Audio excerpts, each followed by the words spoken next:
Here we are. Oh my gosh, I just hit you in the face with the whip. Oh my gosh, you look so worried. Not, come on baby. Oh, they're ruining my gait.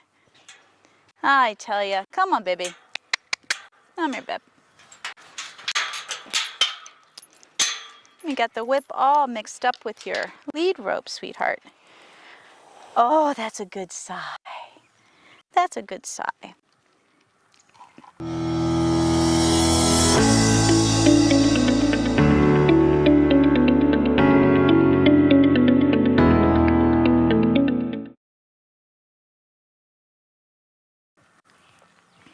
All right, so he's got a glazed over look already.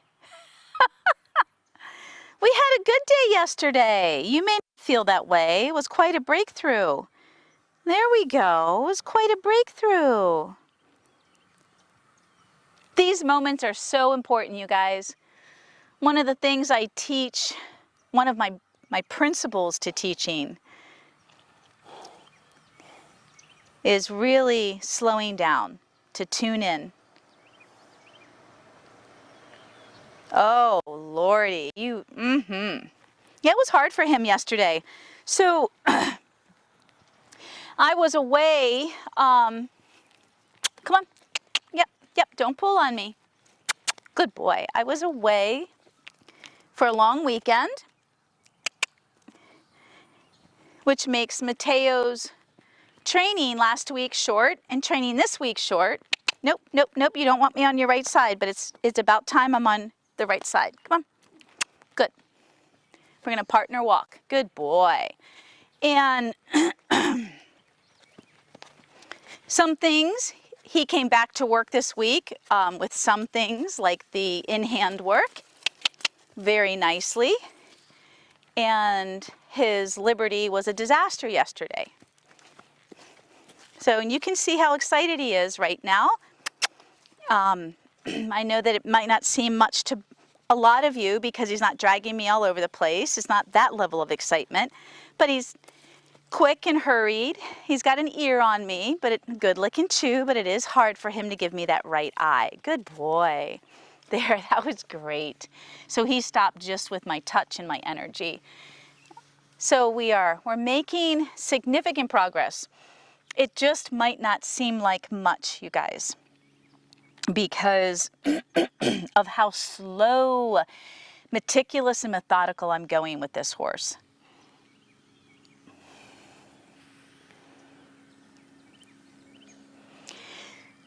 So let's talk about that. I keep comparing. Can you look at me first, Mateo? Oh my gosh, this is pathetic. Honey, can you look at me?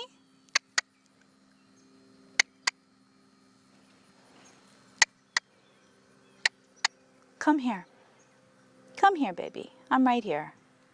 I'm right here. I'm right here. What I'd like him to do is be able to softly turn and look at me without turning around and moving his feet. Come here. You can't check out on me. Good. There you go. There you go. But can we keep our feet still? Busy feet or busy mind?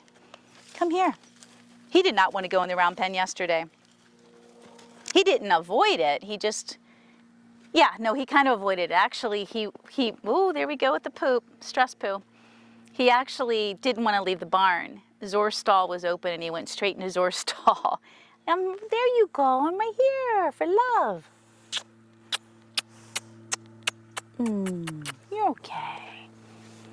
You're okay. So let's talk about this. This is really complicated. I keep comparing Mateo to JJ because they have a lot of similarities. And they're both choose the self-preservation mode of freeze, checking out and shutting down. But they also are very different when they check out and shut down. And this is so critical, you guys, to training. This is so critical. This is what messes horses up all the time, is the lack of acute observation skills, feel, and experience. And so A typical trainer, because I know this because these horses have already been through trainers, with the plural, trainers. Now they're here. So what happens is these horses act similarly, maybe stubborn, maybe more dominant, maybe more dull, maybe, not quick enough. And most of the time, they're already messed up by their first training experience. So, but by the time someone else gets them, they've got a horse that's already learned helplessness, or learned how to just go on autopilot and check out.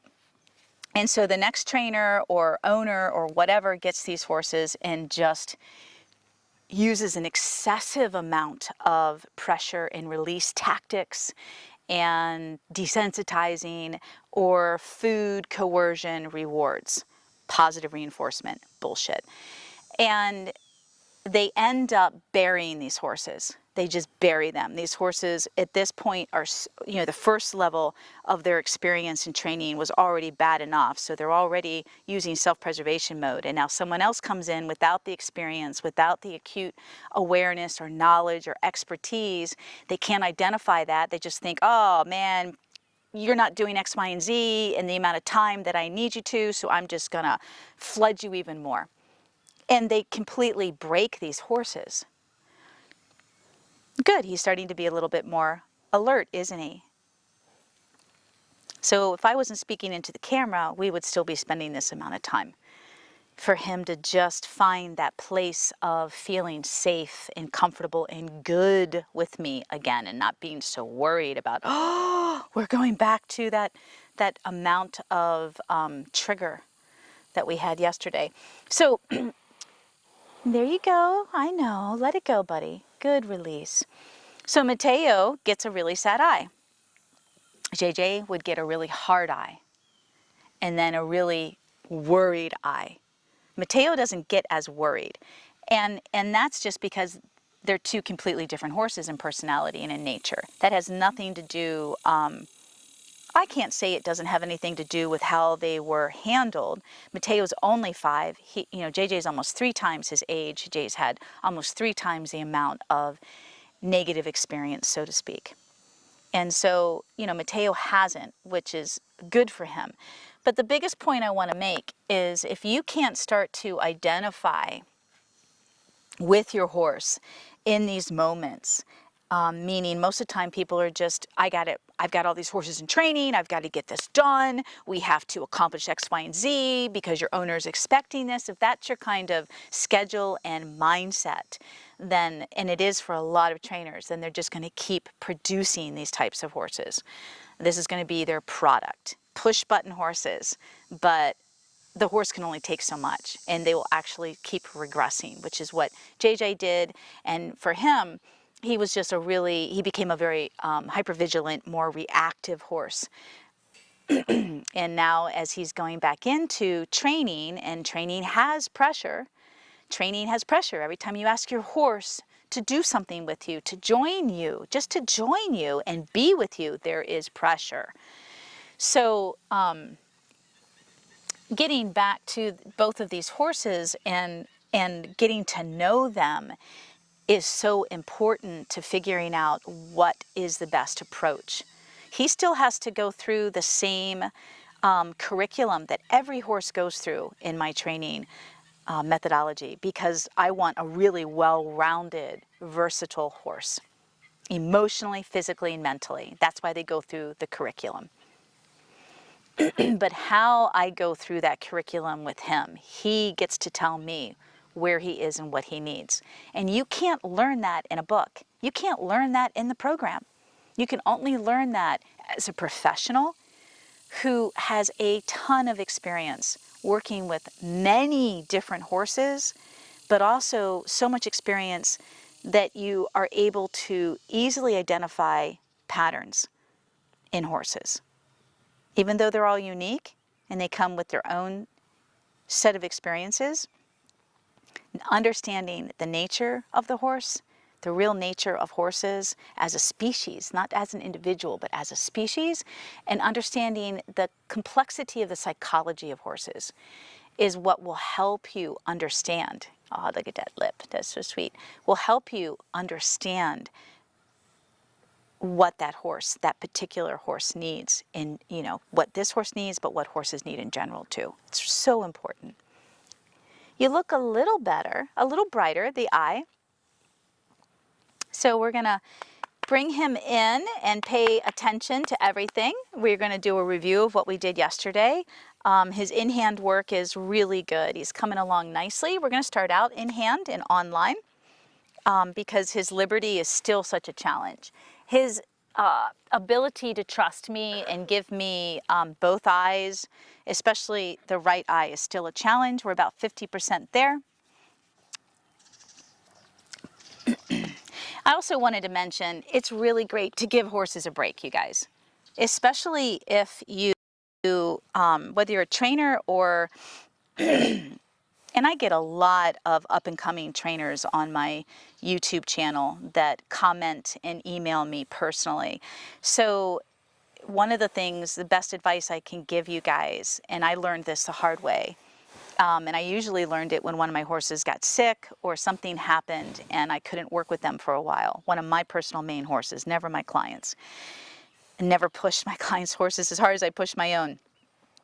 But the point I'm making is it's great to give them a long weekend, like 4 days or even a week off, or even a month off, or months off, depending.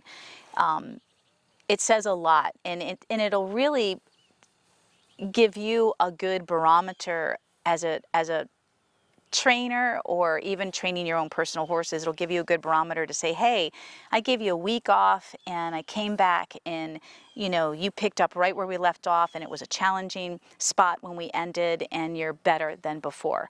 So that tells you that the horse really needed that time to step away and to process and digest all of that.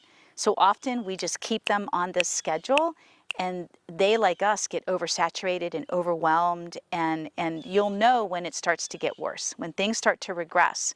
And I can't say that for people that are, you know, average horse owners that are learning, because that's just part of learning. You're gonna have good days and bad days, and some weeks you might feel like you're stuck or regressing.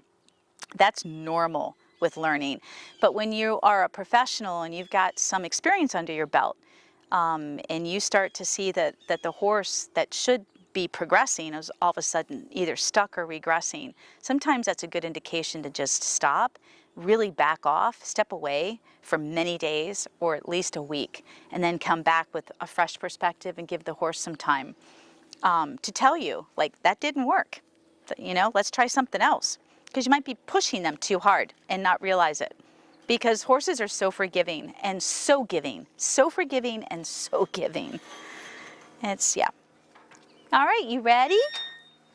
So yesterday, I did the same thing. And I had to invite you in. You were standing over there, over there. He was not here. So this is better.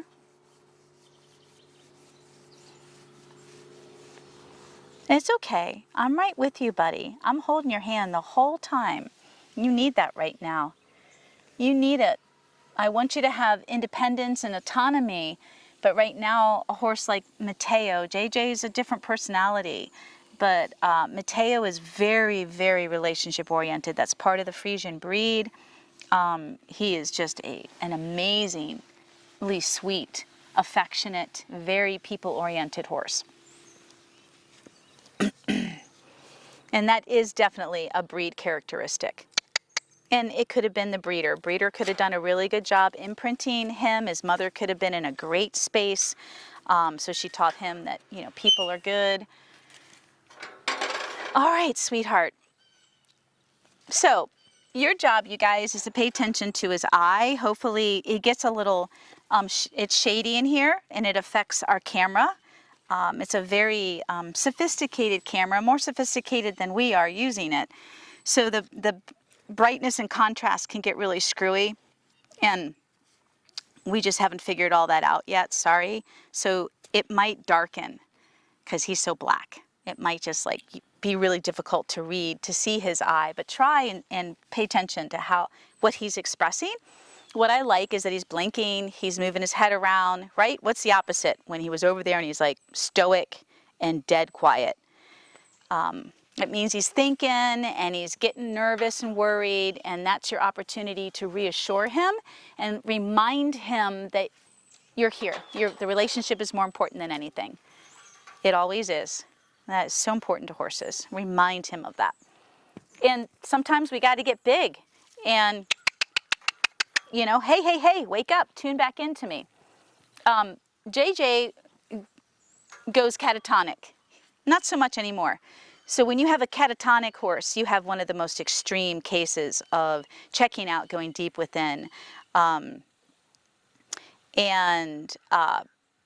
He doesn't go catatonic. He just gets really sad. So we don't have to get really big with him like we do with JJ. Like scream at JJ, hey, JJ, wake up. All right, my stomach's growling. Good boy. So we're gonna do a little bit of in-hand work just to get him, I'm gonna work on both sides of his eye. So it's pressure at the pole, it's pressure with the whip, it's pressure with me to say, hey, stay tuned into me, and good. And how light can you be? Come, come. Yep, yep, good boy.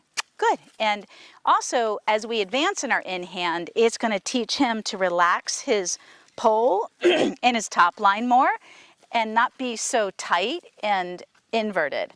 I know that his conformation naturally is what it is, right?